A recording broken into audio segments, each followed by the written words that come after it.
Okay, this is one of those stories from World War II that almost nobody talks about, and it's genuinely one of the more decisive stretches of the entire war in the Middle East, and it barely lasted 10 seconds.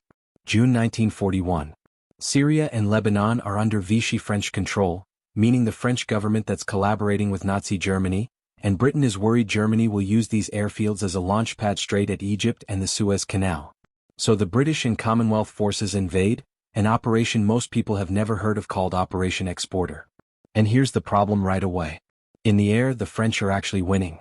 Their Dewoitin D.520 fighters are modern, fast, flown by experienced pilots, and they're giving British Hurricanes real trouble in the sky.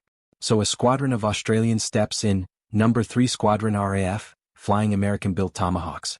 And instead of trying to out-dogfight the French in the air, where the French had the advantage, they go straight after the airfields themselves. They take off from a strip called H4, literally just a patch of desert out in Transjordan, and sweep north toward Homs and Rayak. At Homs, they catch an entire French fighter group sitting parked on the ground, completely unprepared for it.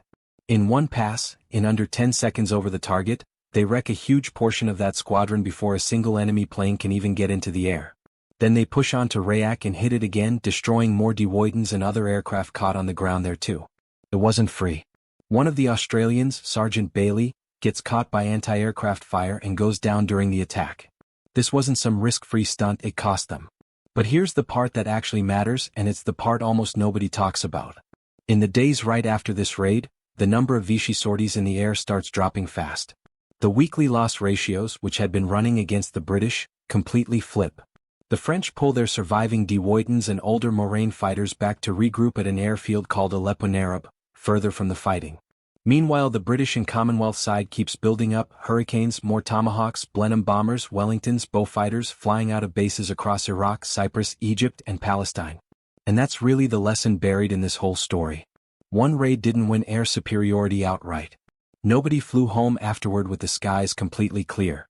But it broke the momentum, and once that flipped, it never really went back the other way. If campaigns like this, the ones that decided huge outcomes and somehow slipped through the cracks of history, are your thing, stick around because this channel is full of exactly these stories.